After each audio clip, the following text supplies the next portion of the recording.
Hi, welcome to Bullet Point Bulletins weekly wrap up for the week of January 29th, 2023.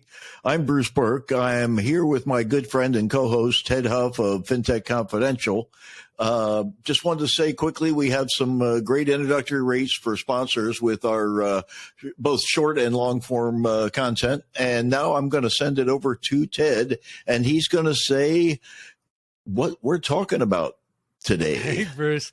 Welcome back, man. I know last week was a little crazy, but this week we're going to dive into the latest developments in the world of Web3. And you called it earlier, it's all about the partnerships, not the fake ones, but the real ones. And it'll include a number of funding rounds and a handful of acquisitions too. But first up, we have PLAI Labs that raised $32 million in a seed funding round, and it's led by the one and only A16Z. And, you know, that company has been led by former executives from gaming studio Jam City, legacy social media platform MySpace. I can't believe we just said that out loud. And I'm trying to think of maybe I feel like we should just resurrect that thing and have some fun, start coding some stuff up, right? Everybody's friend. Am I doing it right? Do I got the right angle? Is this Tom? There you go, Tom. Everybody's friend. And the biggest thing about that is that they're really focusing on building decentralized social platforms and a couple Web3 and artificial intelligence softwares. And so there's a lot of stuff going on at PLAI Labs and 16Z together. But after that, we're going to hit on Spatial Labs. And they recently raised $10 million in early fundraising round, and that was led by Blockchain Capital. And this will be used to develop the Link One chip. It's a 13-millimeter microchip that can be sewn or placed into real-world clothing. It starts to get a little crazy when we start talking about tracking things, but we'll talk a little bit later about what that means and what it can do for people. Now, we wouldn't have a day where we don't talk about something in fintech. So, you know, we bring in MoonPay. They've acquired the creative agency NightShift to build a one-stop shop for brands entering online currencies and adjacent technologies like collectible tokens and metaverse activations. And then we'll move on to Dealbox, which has launched a venture arm called Dealbox Ventures, and it plans to invest $125 million in startups using Web3 technology, including blockchain, to impact and reshape people's daily lives. You know, that's something we've been talking about a lot, Bruce, is that this kind of stuff's out in ether, and it sounds like everybody's starting to bring it in.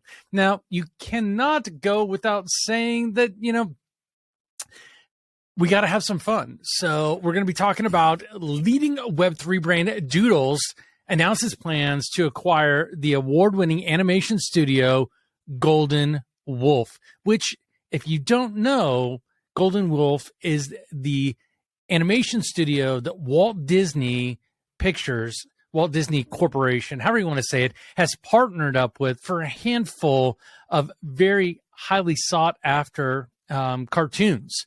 So we'll be talking about that a little bit later. We got a couple more stories. So we'll talk about Fractal and buying and selling on NFTs using blockchain games.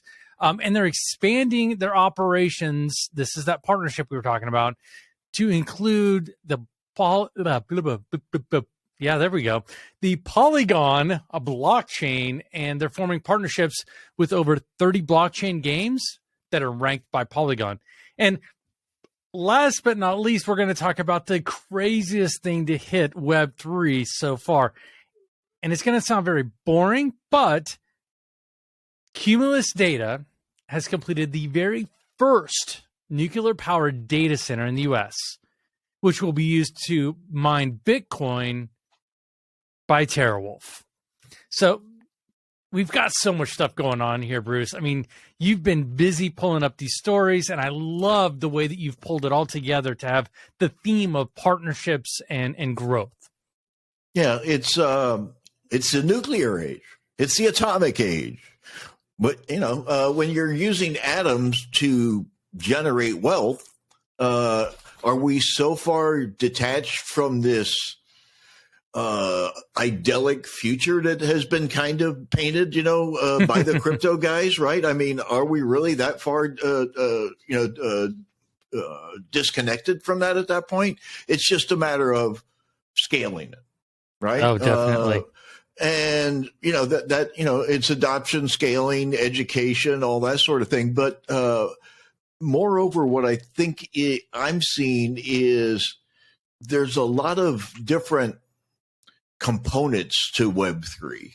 And, there's obviously the financial component of the wallets and the tokens and the stable coins and all that stuff. But there's also the creative, right? There's a lot of, and I'm going to even call it a lot of new style artwork and animation, and we've had, different decades have had different animation styles that were very popular. And I think some of these new Web3 companies are popularizing a new style of animation that's being uptaken by the public generally and weaving its way into, traditional media, So what do you think? I had to, she was sitting there whining at the floor, so I had to pick her up. So, so everybody, this is Maggie. If you're watching, this is Maggie. Hi, Mags. So she's just going to hang out here with me for a little bit. So, I mean, kind of help me understand from your perspective. Stop it. How is PLAI Labs changing things? It feels very much the same, but they're really, what are they doing different than everybody else with this investment from A16Z? I think it's their what A16Z is going with is the experience of the guys behind it. These at Jam City, these people have put together, blockbuster games that what they say, billions of downloads on different games, for lack of really anything else to do on MySpace, gaming and music were both very popular on MySpace because there was no video back then, right? So two-dimensional kind of flat games, 8-bit games were popular there, as well as making your page, all flashy and glittery and stuff. So I think that's what because they pretty much said what we want to do is connect AI and blockchain and games together, right? But it pretty much said that they're going to build a team. And these guys have built, major teams. The one guy, what's his name? Josh Brooks, I think is his name. He's the catalyst of the whole thing. It seems like there's some other guys too. The CTO, but who's also from Jam City and also from MySpace. Both of them are. Josh Brooks and what's the other guy's name? He's further down in the, not DeWolf. Towards the end, he was there. I can't remember his name. Was that Aber Whitcomb? Are you talking about Aber Whitcomb? Yeah, Aber. Aber was at MySpace with them. Right? So these guys are, and what they're looking for from A16Z, what did they take? It was like, 15 million, 20 million? It wasn't that much money, right? Again, 32 million, actually. How much? 32 million. So, to build out a group of developers that are probably within this guy's wheelhouse to bring together to do what they're going to do it correctly, that's probably a number that's right on the mark for a first round, right? A first year, let's call it, right? That's what it's going to cost them if they're building it, So I don't think they're too far off at a mark there because they said outright, this is not anything that's done yet. This is, conceptual, and this is something we want to do, and this is the place we think we could best serve that, So this is an investment in a couple of people that know what they're doing. That's what. Well, and I think one of the things it's at the very end of the article, they start. You and I've had conversations about DALL-E and ChatGPT and all the AI tools that are rolling out, and kind of how they're there but not quite there yet. And so, what I think is interesting here is that they've called out for the simple fact that AI is going to play a vital role in their game Champions Ascension. And that seems to be their premier title from everything I've seen. But the thing that I thought was really cool is that they're talking about training the game to generate NFTs. So instead of creating them ahead of time, they're going to use this AI to generate unique NFTs based on specific actions and things that happen. You know, you got an NFT of when you beat the boss, that moment when his power meter goes to zero, right? And you completed that segment, right? At that last slash of the sword, or the last the throw of the magical element that you hit him with, or whatever. That makes total sense to me. Those are the moments that people want to remember, and they're probably one of one. You know what I mean? They probably really, because of the camera angle and where you came in from and where the creature happens to be. I mean, when you're dealing with 3D landscapes, they got the camera goes, it tilts, it pans, it zooms. It's, it's going to be an original image, probably. The one-time crop, Yeah, and there's a bunch of other things, and you and I got to catch up a little bit later, because there's a movie that was released that literally took every frame of the movie and turned them into NFTs. I think it's freaking brilliant. There's a company that took something similar to a Pantone chart and made each color an NFT. There we go. I think those are both really cool ideas, and I think you're going to see that used a lot more. But one of the things that Spatial Labs did, I mean, they've been doing a lot of Web3 things, and they've been really trying to figure out how do you connect the physical world to the digital world, per se. I hate using the word metaverse, but I'm going to throw it in here. But like, how do you tie those two things together? And what's really cool is that the funding round is a very small amount, which kind of surprised me a little bit, of only $10 million. It was led by Blockchain Capital and supported by Marcy Venture Partners. Now, mind you, Marcy Venture Partners is Jay-Z's venture capital fund. So he's tied into this. The Link 1 chip, as we mentioned, is 13 millimeter microchip. So it's super, super tiny. But what I thought was super cool about this is that they're planning on sewing it in or placing it into real clothing that uses NFC. So we're taking all these different techs, and then you can scan it with your smartphone, and now you have a replica of whatever you're wearing in one of those games or in one of the places. And this is one of the things that was brought up on a A16Z podcast, A16C and Web3 a while back, is being able to move these things interoperably across the ecosystem is going to be huge. And this really feels like it's that next step in there of blending the two worlds together. What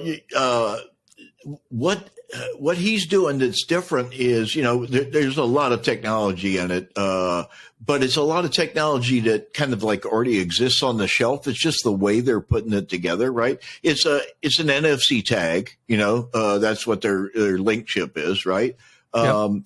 It's obviously waterproofed or something. If it's going to be in clothing, you're going to have to wash it, right? But the idea that they're moving forward with is you have the provenance, like you're buying a bottle of wine or like you're buying a piece of art or a collectible. You have the history of, where did the wool come from? Where did where was it made? Where was it shipped from? Where was it purchased? With the idea of, when most people think they're buying clothes right now, right? You think, oh, I bought this. And so as soon as you buy it, as soon as you walk out of a store with it, it's at that taillight guarantee. It pretty much drops in value, right? It's not worth the retail price anymore after one wearing, right?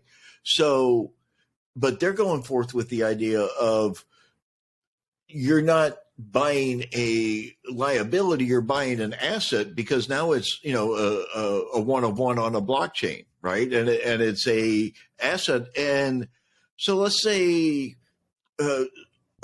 from MVP, Marcy Venture Partners, right? MVP.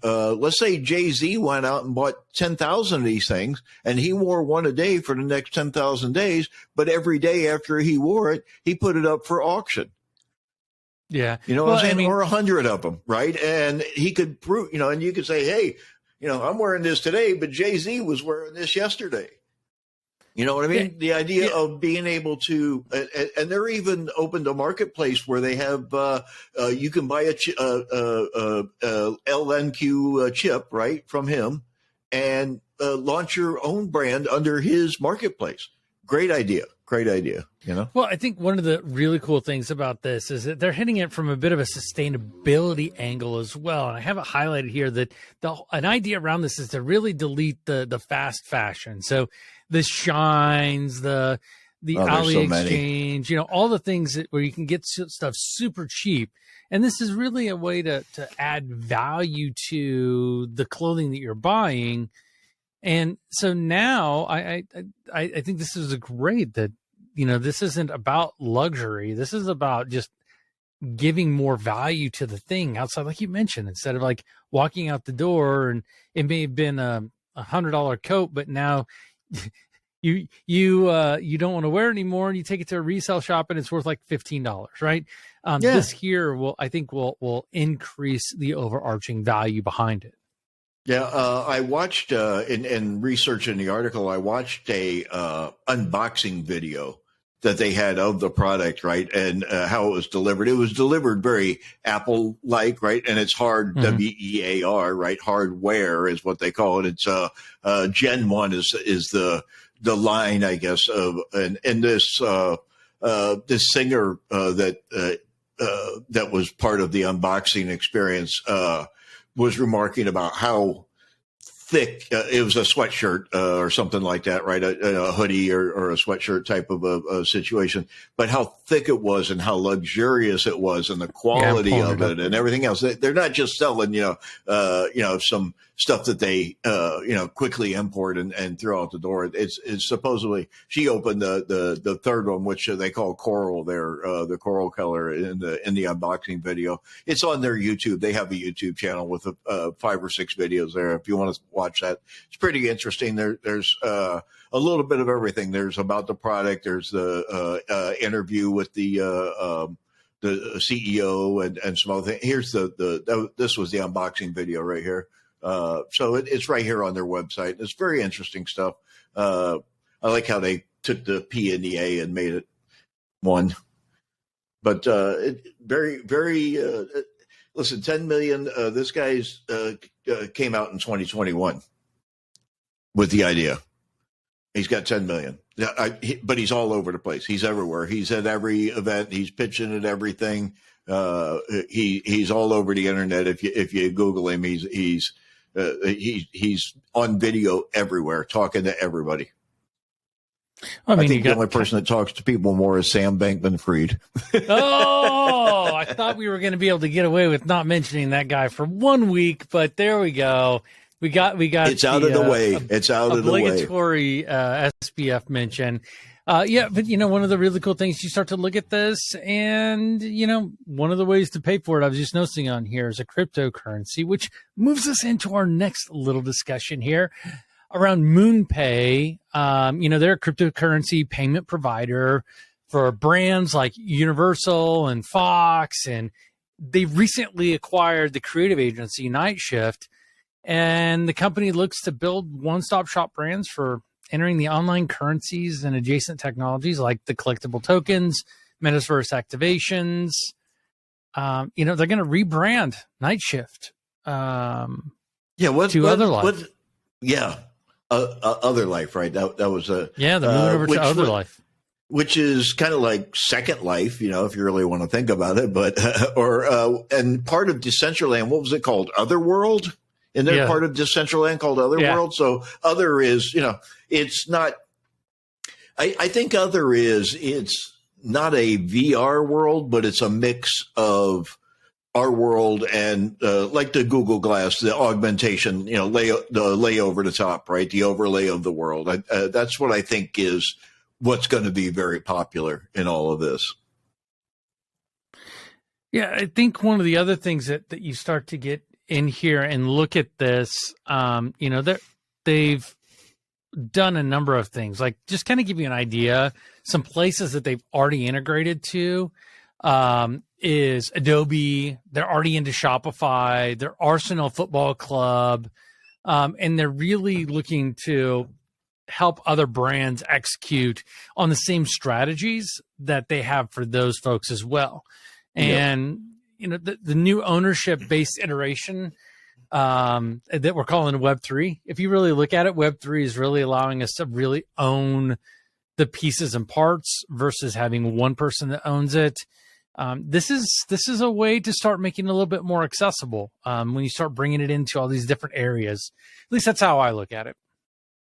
It seems like creation studios that, animators, filmmakers, 3D artists, that promised creator economy is actually like almost beginning to happen, right? It seems like that's they're a major subject of focus as these don't say crypto companies continue to grow. Yeah, it's real. So you and I were talking before we started hitting record. Last week, I had the opportunity to attend Creator Economy Live. It was an amazing conference in Las Vegas, Nevada. And realistically, the conversation there was talking about, and I'll pull some stuff together around it, but realistically, it was talking about how the way that we've been doing things and the idea of influencer is pretty much gone. Now what you're talking about are the people that are actually creating things, people that are actually creating value to the marketplace. Brand builders. They're people that are creating brands and building those brands. That's what they are. They're self-creators now. They're not influencers for other brands. They're influencers for themselves.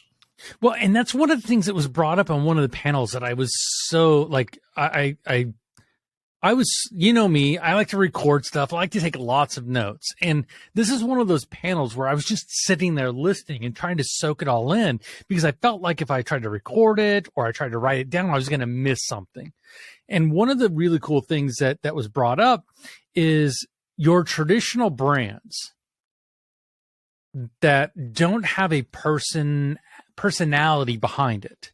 If there isn't a face behind it or a handful of faces behind it that people can associate with, that brand is a dead man walking. For a lack of a better phrase, it's a dead man walking. And the next 2 to 3 years, if they don't make a change and make it more personal, they will be gone. Yeah. And they were talking about some really big brands, even some of those that are on my list of 400 plus Web3 brands that are participating in Web3. I know, man, mouthful, right? Are even on that list. So, I mean, some big luxury brands are on that list that are probably going to die. And what's interesting also is that today, me, I like to work on stuff and I listen to YouTube in the background, and I'm a kind of a sneakerhead, so I like really cool sneakers. And one guy was talking about like all the sneakers that he thought he would hate, but he ended up liking, and he comes across one. And I'm getting to a point here. I promise. No, I get it. But he's going through and he's talking about Adidas. He's talking about Nike. He's talking about all these collaborations and all these different things that people have done.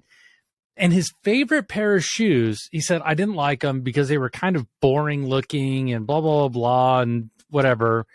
They look like knockoffs is kind of what he said. But a creator, like a YouTuber creator, designed these shoes and are selling them. And he went from not wanting a single pair of them to now owning 6 pairs in different colors. And it isn't because it was the creator. The creator kind of helped bring him like into it, but it's because the product is a good product. Like we were talking about with our previous thing with the link, it really dives into that. And I think that's what you're going to start to see is all of these different things. As a matter of fact, even I'm even thinking about it even more, right? So I was at the razor store, not razor like shave, because obviously guys, look, I didn't shave. But the Razer computer store in Las Vegas as well. And I'm in there and they have so many different things in there that are they make not everything razor, now. But they have chairs that are branded for F1 racing teams. They have chairs branded toward all these different personality, lifestyle things. And like, I think 2 or 3 chairs in the entire place actually said Razer on them. Yeah. Except for like the little tag on the side. And then you start looking at keyboards, and all their keyboards are all these different other brands, but it's just the hardware's by Razer. And then you see headphones, and it's like the Hello Kitty headphones by Razer. And so they're really getting to the community. And I think that's the thing that everybody is missing out when we start talking about the Web3 is it's about the community of people around it and what they associate with. It's a lifestyle brand. That's a lifestyle brand, definitely. And I think every brand is going to turn into a lifestyle brand. If you don't do that, you are going to die. And that's kind of what I believe they were trying to say at that conference. So, dude, I just went off on a big tangent there, but I'm really excited about what I'm glad you did. Doing. The brand thing is very important. It seems like all these brands that are doing this, if you, by the way, if you're a sneakerhead, I wanted to throw this in. I was thinking about it while you're talking. I didn't make a note, so I wanted to say it quickly. A story that didn't make it, but almost made it this week. This close dot swoosh. If you haven't seen it, where you can design your own sneaker on Nike and make an NFT out of it and actually receive it, and they want you to do it, and they're giving away some money actually if and you can join the Nike sneaker design team if your design is chosen to be part of the dot swoosh compendium of whatever. I don't know. Look up Nike.swoosh and you'll be there. It's a whole new NFT community thing that Nike's pushing. So, Dean, I didn't know anything about that, but that looks really that is super cool. Yeah, there was an article about it. There, a couple of places covered it, but not a whole lot of places covered it. Everybody's busy talking about George Santos instead. But I thought you being a sneakerhead, you'd be interested in that, and also from the creative perspective, maybe you want to create a design and submit it for part of the. I forget what the whole thing is, but there's some money involved, and you get to join their design team, design something for something. I don't know, No, I'm looking it up right now, and they do not make it easy. I'll just tell you that. That's for sure. No, they're not going to hand you nothing. You probably got to sign up, register, identify, everything else. I'm just trying to find something that they're talking about, and it's like all over. Like, anyhow. Yeah. Onward. I'm trying to get there. It's not making it easy, so we're not going to be showing any screenshots today. Yeah, the only thing I saw was the only thing I saw in any of the articles was a pair of sneakers with a really heavy sole that looked like they had some LEDs or something in the sole, and some color variations where you wouldn't expect it. But other than that, it was a stock image that Nike put out that everybody grabbed and threw up. Nobody spent any time diving deep into this. Oh my gosh. Well, let's hop on to the next story that we have here. I mean, we could go on and on and on about the creator side of the house, but what I want to do is talk quickly here. I'm going to bring it up while we have it here. I am out of practice, my man. Yeah. So, and by the way, folks, I'm slowly but surely getting my studio here together. It'll look better in the weeks to come, and that's just bear with me, and we'll get it there. One of these days, I'll be as flashy as Ted is with the lighting and everything else. Oh man, I'm halfway thinking about redoing some of this stuff because it's been this way for about a year, a little over a year. So I think it's about time for a redux of this thing. So we'll hop into it. But let's talk about a little bit of Dealbox here. They invest again. We talk about investment. And Dealbox is focused in on, a handful of different things. I mean, the venture arm that is handling this is going to be focused on 5 funding areas: emerging growth, real estate, fintech, social impact, Fintech. I'm loving hearing about that. So it's not quite. It's not quite games. I did the article just based on Fintech. Seriously. So and I was trying to dive in and find the description of what Fintech was, and basically they're saying it'll look like action sports. So I think that's going to be really I'm cool. thinking Rocket League, that kind of stuff. That stuff is very popular. There's a lot of gaming groups, a lot of gaming communities around that stuff.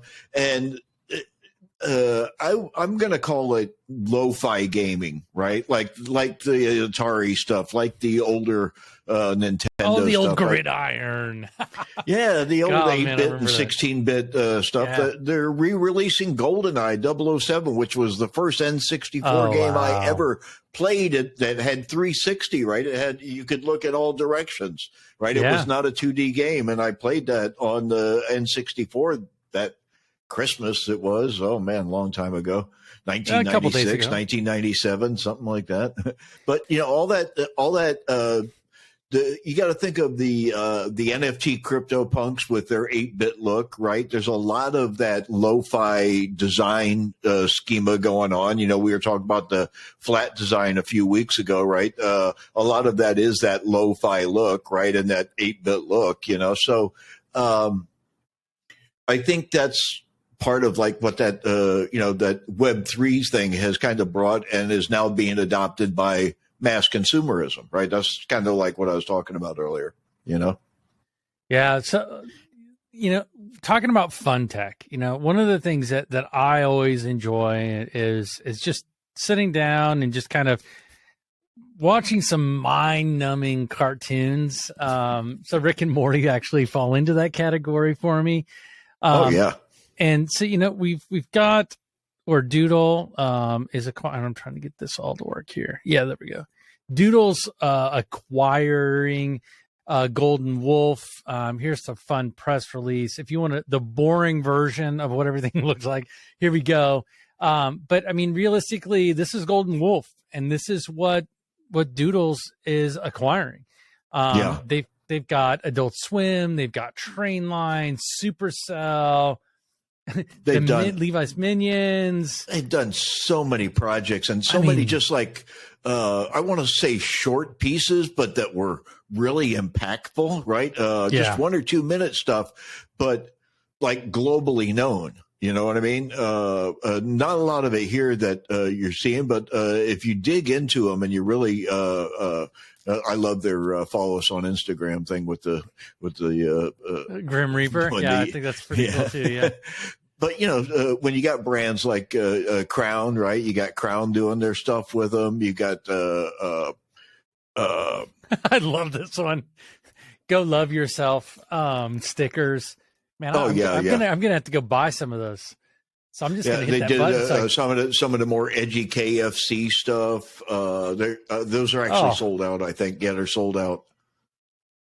Oh no, they're not. No. They were sold out the other day when I was looking. These are out. The Vision stickers are sold out. That's okay. Cool. Okay. Yeah. That's just to plug holes in. I could spend all day on this page, man. Honestly, I've been a huge fan of Golden Wolf for a long time. Without even knowing it in some cases, right? Seriously. Well, and I dove into it because I was really looking at different styles of graphic design, and I'm kind of a design geek. I like to find out about that stuff. And so I was diving into a number of different things, and their name kept coming up and coming up and coming up.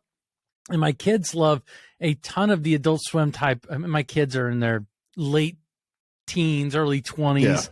Yeah. So guys, don't call me like you're a protective horrible services. Father. You're letting your children watch that swill. Oh my God! They're in the comments right now. They're down there. They're screaming at you right now. So, but I mean, my kids brought it up, and we start diving into it. And my youngest does a bunch of graphic design, and they brought it up to me. So it's really cool to kind of see that stuff. But I mean, heck, Doodles themselves do some really cool projects as well.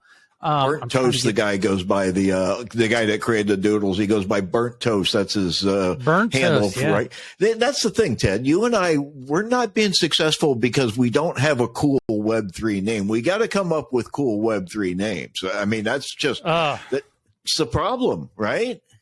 Old guy 1 and 2. Is that what we got to? You know, you got Beeples, you got Burnt Toast, you got I don't know who all. You got the Doodles dude, right? And this is now Doodles. They're going multimedia, dude. They're going to be doing movies. They're doing merchandising. They're doing gaming. Think Charlie Brown. Everything that Charlie Brown has done, Doodles is going to do. Seriously, it's a new Charlie Brown. It's going to be that kind of a thing. No, I fully agree with you on that. This if you look at the stuff from Golden Wolf as well as Doodles, I mean that's really where things are headed, and you'll notice that Adult Swim was kind of like this weird off into the left field type stuff, and I'm pointing right when I should be going left. I'm who knows, but still, I mean it was just like unique stuff. And really, it's hit mainstream. And I think that's a big thing that we keep talking about is that all these edge case creative things that were deemed weird are now normal. And I think you're going to see even more creativity come out of it and things that you've never thought of come out of these types of things. So every 10 years or so, as far as in the animation world, there's like a new style. Like when I was growing up, there was a group called Rankin-Bass that did most of the animation of most of the Saturday morning cartoons. And they had their own style and they had their own pacing that the characters moved at and everything else. And that's no longer popular, right? And they moved on to more of the anime style, right? The Japanese anime style was very big this last decade, right? But going into this next decade, right? We're just in the first couple of years of this decade, right? It seems like we're headed more off into this Doodles, Rick and Morty, the mutant apes, right? That they all kind of have that same kind of grossness look to them, this Champions Ascension also has that very kind of same look. That game, it has that look, kind of grotesque, kind of mutinized personality, right? But some of it fun, some of it a little more edgy. Think action figure or warrior stuff, your Conan the Barbarian type of thing, but it's new styles are being formed right now in this Web3 stuff that are going to be predominant styles in this decade, not just for a year or a couple of months or something, but a new predominant style that will be widely accepted, Yeah, and I think, one of the cool things is we start to look at this. I mean, you've got folks that started Twitch, which was really around the game and streaming, that have decided to really jump into the NFTs and really, I shouldn't say enhance, but more embrace. That's the word I was looking for. Embrace even more creative stuff that we haven't seen in the past. And I mean, they're talking about being able to buy and sell non-fungible tokens, that you can use them inside of the games. And this is not this is going to happen next year or anything like that. If you go to Fractal's website right now, it's like insert wallet. Here's all the tournaments that are going on. Yes. Jump in, see if you can qualify, right? I mean, it's like, let's go. I mean, Champions Ascension, like I said, is a huge game. And you can get there through Fractal, right? I mean, you just go right there and away you go. You're right in there. Well, I mean, and you'll notice in a lot of these different Web3 type things, it's not very far in the future, if not right now. And the acronym that they've used forever, especially in first person shooters and things like that, is LFG. Let's fucking go. Yeah. And all these guys are like, I'm gonna have to probably like put a little disclaimer on all the crap now, but But I mean, that's the whole thing, is that you're seeing this stuff really just take off. Nobody's waiting for the best thing. Nobody's trying to, like, this is a sprint right now, just to really find the best solution for the market today. It's been really, really cool to see that. I mean, how these guys here are talking about the Fractal primary and secondary market for the blockchain on Solana. I mean, shit, that's huge. And I think you're just going to continue to see this. And I'm happy that Solana didn't die, thanks to the gentleman that shall not be named. He who shall not be named, he who walked, what was it on the Phantom? He who walks among us. Yes. Well, and right now he's not very much walking among us, but hey, he's sitting in a nice, pretty house. With a dog that attacks on his voice command, a secret word that he only can say, apparently. That he only knows, yeah. Yes. But I mean, realistically, you're looking at this as a previous. I mean, these guys aren't just now starting to fundraise, right? I mean, they brought in $35 million. That had A16Z and Animoca brands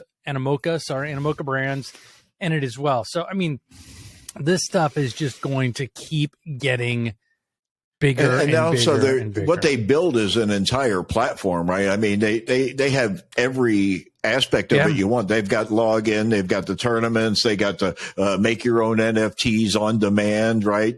Minting on demand. They got this, they got that, they got all these different aspects. And now Polygon's going to have all that because they set it up where they can essentially last year they set it up where they can nimbly move from their platform from one blockchain to another blockchain, no problem at all, as long as it's the key blockchain at the top, right? Ethereum, right? So they can move anything that's on Ethereum now, right? And it's so now they're bringing this to, and now they not only, got all that money from A16Z and the other guys to build the platform, but now that they've got the platform built, now Polygon's taking an investment in them as they're bringing their platform into Polygon. So they're raising even more money, right? On top of the, 35 mil that they already had, right? So I'm sure that, it's at least another 40, if you're bringing a platform to a platform, come on, you know what I mean? Well, and I think this comes back to what I was just mentioning earlier. Is these assets that are interoperable across the entire Web3 ecosphere. Yes, you might be only using the Ethereum as your primary delivery mechanism, but that isn't always going to be the case because you have things like the Lightning Network and other networks like that allow you to do things fast and cross-chain. And I think that is the biggest piece that I've been waiting to see happen is this cross-chain developments, excuse me, that really allow you to traverse all of this stuff and truly take ownership of it, right? It's like, so I own a car and I can take it anywhere I want. You can take it wherever you go, right? It goes with you everywhere. Yeah, that's what it's supposed to be all about. And that's, so in that, when you think about it, we've talked about 3 different companies and 3 different stories, and somehow this Champion's Ascension ends up in every damn one of them. I didn't realize that until you started talking about it.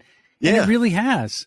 It traversed all of those, right? And that's 3 different deals that are all 3 different companies. So you have to start thinking that some of this stuff actually does, right? Some of this stuff has that capability, at least within that limited scope, But, you don't, what hasn't happened yet, and I think some of these brands, the Animoca's, the A16Zs, if you want to call that a Web3 brand, you might as well, right? It really is. I mean, there's nobody bigger in the funding companies, right? These companies that are building these big Web3 brands, I think some of them are trying to become the default standard by just being the best at it, right? By having the most modules, right? So you got a full coverage, right? You don't need to go outside of your ecosystem to go get, you don't need payment. You got payment, you got onboarding, you got wallet, you got account management, you got games, you got tournaments, you got minting, you got, when you have everything, you can become a standard, right? Like Microsoft, we have the operating system and we got, Word and Excel and PowerPoint and It's how you do it, right? Yeah. So it is, and you're gonna see that. But the one thing that's interesting is that the amount of energy that we're using to do a lot of stuff is pretty crazy. And I think Cumulus Data this week may have just kind of let the cat out of the bag on what everybody should be expecting, especially as we go into the Web3 generation, right? Cumulus Data, and I'll pull up the article here, but they completed the first nuclear powered data center in the U.S. And as I mentioned in the intro, they're going to be using TeraWulf to mine Bitcoin at this facility. So, and what was even cooler about it is that, typically speaking, these types of things, we'll see on CNET and we'll see on the CoinDesk, and we'll see it at all the normal places. But the one thing that I thought was super cool when I was doing the research on this is that it was in the World Nuclear News. So This is such a big deal that it's not just crypto. It's not just Web3. It's not just blockchain. The Nuclear Power Plant News Forum is talking about how big this is, that they're going to be powering data centers for all of this stuff. Well, this is huge. When you look at it, like what was 500 million tons of carbon emitted last year in mining Bitcoin. What was the number? It's in there somewhere. It's a crazy amount of carbon, and it's. Keep going. I'm pulling up the numbers. It's a simple solution to what is a really big problem worldwide, right? And one of the real detriments to mining generally, right? Yes, you're still burning something to do it, but it's something that's not polluting the environment.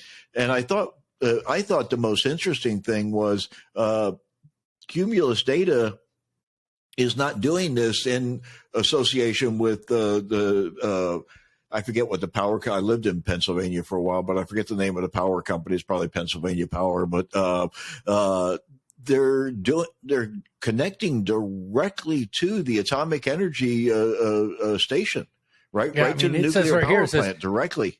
This is a direct connection from the power station, which means there's no intermediation by legacy electronic transmission and distribution utilities. Straight from World Nuclear News, they talk about that. And the other thing you mentioned is that last year it estimated to have emitted 86.3 million tons of carbon. And that's a lot of carbon, dude. And nuclear power doesn't emit carbon, just it creates other issues, but it doesn't emit carbon. And so I think this is going to be a really big deal. I think you're going to see lots more of this. I love the fact that this company, this Cumulus Data, they've got I think 8 or 9 sites that they've already they're already looking at for expansion. Because apparently this TeraWulf is going to be one part of the data center, right? But this is what they say, a 36-acre campus or something like that. So TeraWulf is not going to be that because they're doing 50 megawatts, right? Out of there. 1,200-acre campus. 1,200-acre campus, right? Yeah. So it's a big campus. I had some footage of flying around out there. It's 3 or 4 buildings. I think this is an artist rendition that's overlaying the top of existing Google Earth probably. So with these 3 buildings here is the 1,200. Actually, all the white top buildings are the everything that looks like campus. it's fake in there is their campus essentially. Yeah, because it is. But some of it's there. Two of the buildings are built. Two of the long buildings that are right near the nuclear power plant are actually built there, and there's more coming.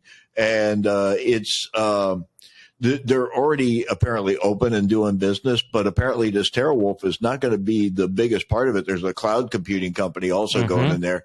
It seems like, Google's been doing this for a long time, of all kinds of, putting the data centers by, hydroelectric plants, Hoover Dam, that kind of an idea, right? And this is not an idea, but it's a new idea in the U.S. for Bitcoin. Right, not just a data center, but for Bitcoin, right? So, but I think it's going to bring the cost down. It's going to make their mining their Bitcoin more profitable than everybody else is doing it, unless the guy's stealing, right? Yeah, we'll leave that alone for later.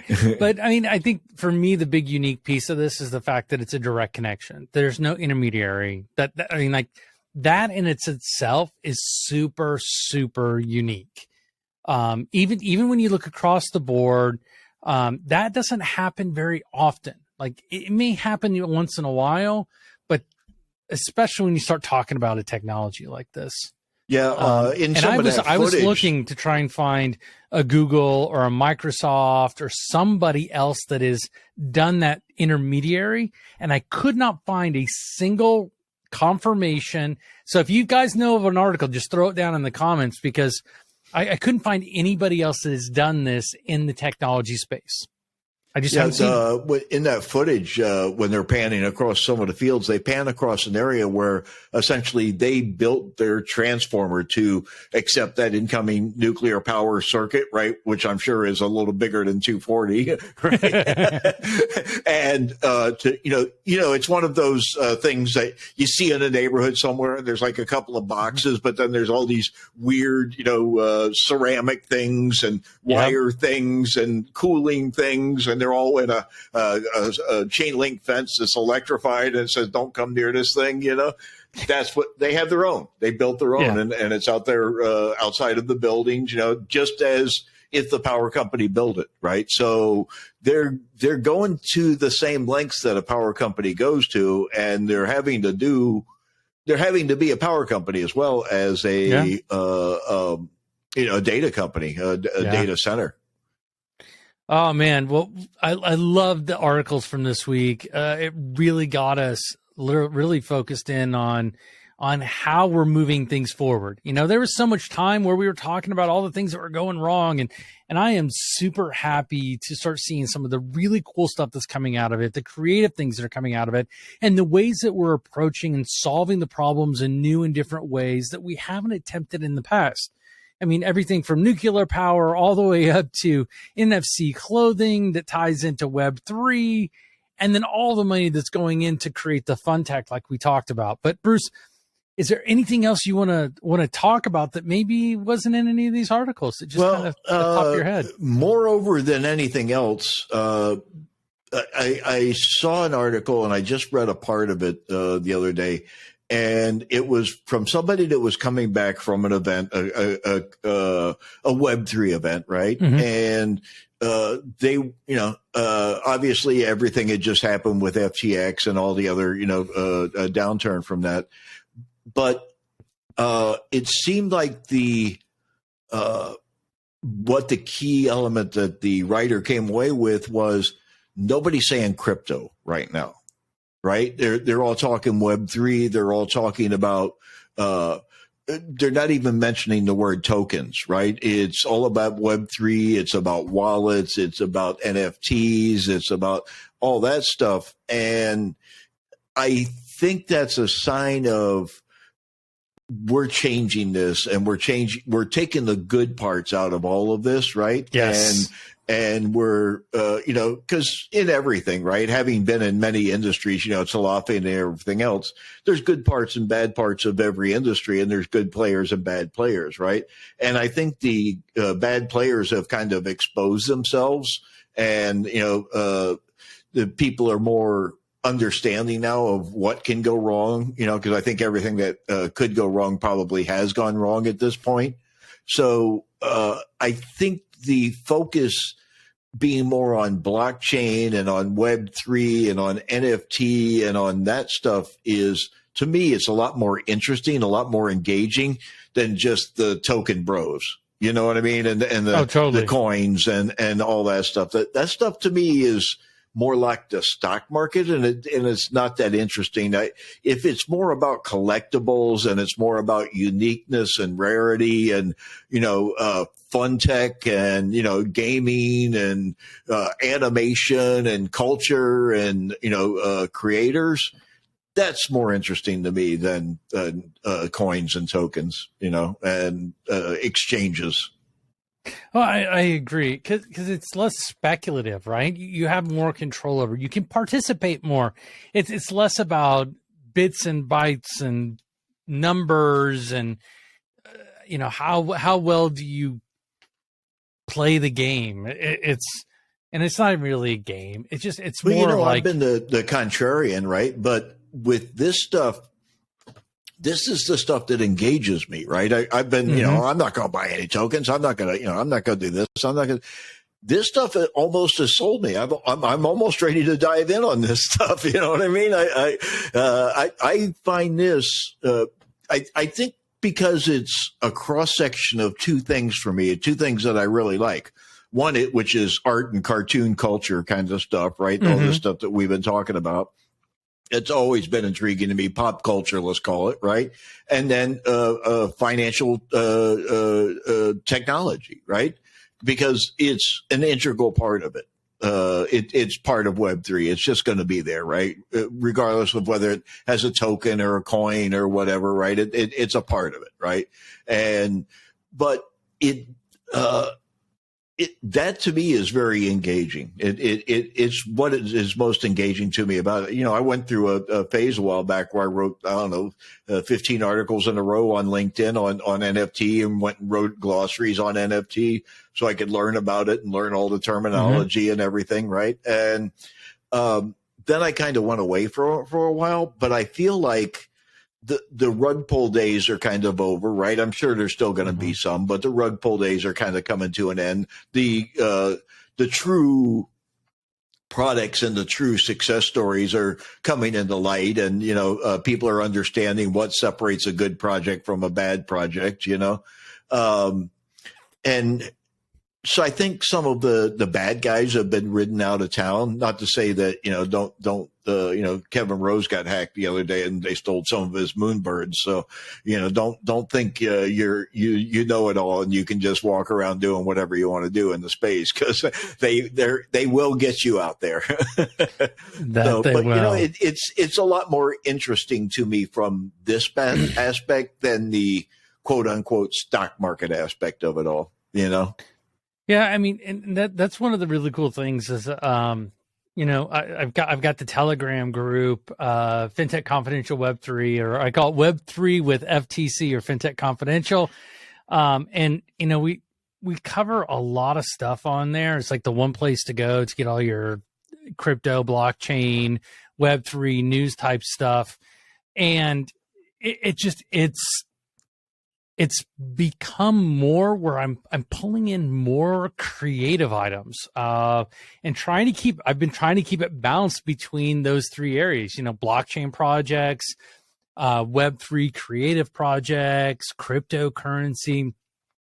And it has become extremely hard because, like you mentioned, everybody's talking about the creative side of the house and the fun tech and pulling and creating the communities like it's supposed to be. That it's really been hard to try and stay balanced across the whole scheme. So yeah, it's been really, really hard. Yeah, it's what it's also doing is this Web3 stuff is actually expanding the barriers or the boundaries or the whatever you want to call it, the state lines of where fintech stops and starts. To me, right? Fintech for the longest, has been e-commerce, right, and e-retail, right, and self-checkout, and ordering an Uber and ordering Uber Eats and that kind of stuff. But now it's getting more into like gaming. It's getting more into collectibles, and there's a lot of push, even from like the stuff that Visa's talking about. Being able to pull monthly payments from your cold wallet. That sort of thing. It's moving into. It's expanding the boundaries and pushing the barriers down of what fintech is and how deeply it's going to be embedded in our lives. Yeah, and so I'm just going to throw it up here so y'all can see it. I've got the, where's it at? Here we go. All right, so I'll just throw up a picture here so you guys can all see it. Here's the Fintech Web3 or Web3 with FTC. The link. We'll go ahead and put this in the show notes if you want to go ahead and click on and join and follow all that fun stuff. Kitties and puppies you got there. Oh yeah, I got all the fun background there. Fish bone. I get paid. I got a piece of dynamite right over here, man. So dynamite and kitties, perfect.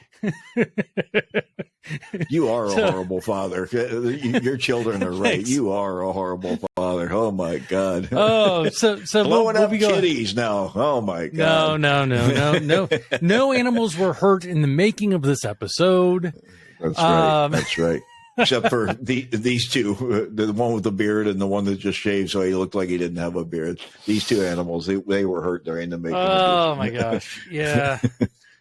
So I mean, there's lots of really cool stuff that we're working on. Like Bruce mentioned earlier, we've been laying out some ideas for some long form content, some more educational content.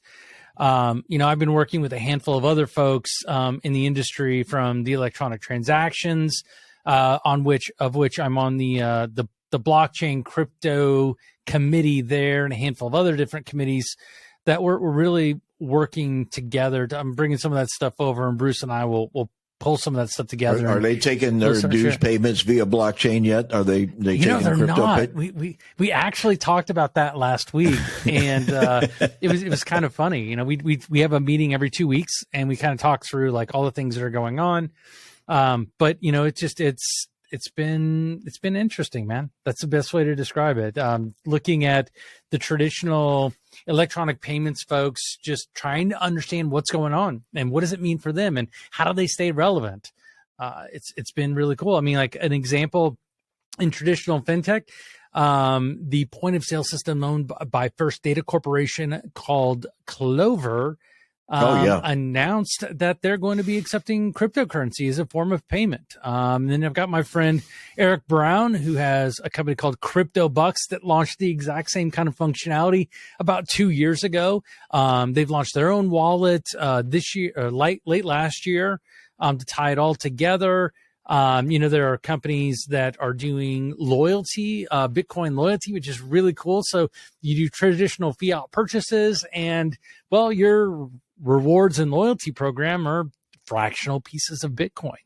So it's actually kind of really cool. Some of the things that people are working on these days, man, we could go on forever about this stuff, but Bruce, we've wrapped up. The time has come for all good men to pick up their wives from the airports. Yeah. Well, I mean, you know that we've been doing this for a while because you had nice bright sunshine on you when we started, and now you've got a little bit of a dark background, man. So I was. Hey Siri, turn on the lights in the studio. There you go. She's like, I don't know what the studio is. Oh, she does. I've got her trained now. We're getting this place dialed in slowly but surely, and before you know it, I'll have my backdrop in here and everything else. So it'll look less like a storage area and more like a patio in Florida than it is overlooking the green hills of the country Clearwater club. Country Club. Yeah, there you go. Alrighty, man. I appreciate the time. Yes. As always, be sure to follow Bruce on all the socials. Bruce, how do they find you, man? I'm Bruce Burke on here, at Bruce Burke, BruceBurke here, and Bruce Q Burke on every other social thing. I don't know why I didn't do it here, but I didn't. So, and we're going to be doing. I'm working on some new concepts going into the new year's, going into this new month too. And look forward, surprise stuff coming down the tubes from yours truly. I'm not going to say anything yet, but I want to make sure. I've announced things in the past before they came to pass, so let's get them in the bucket before I announce them. And but some new stuff coming, and I'm working on some new projects and some new ideas. And stay tuned, everyone, on all that. I'm always out there in the social channels, and we're posting everything on Fintech Confidential. I think we're going to get a cross thing going on where we start posting the Fintech Confidential episodes on my YouTube channel also. So, we're building out a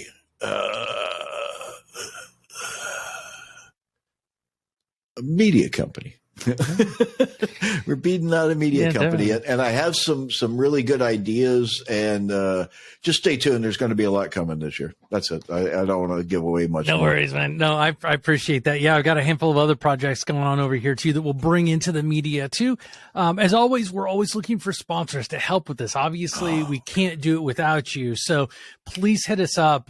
We've got it for Bullet Point Bulletins. We've got it for Fintech Confidential. We've got it for a number of the projects we're working on. You can find me, Ted Huff, TEDDHUFF. Do the search. You'll find me everywhere on the socials exactly that way. If you're looking for Fintech Confidential, it's Fintech Confidential at Fintech Confidential on Instagram, on Facebook, on I almost said Twitter, but it ain't that on Twitter because they don't like that long of a thing.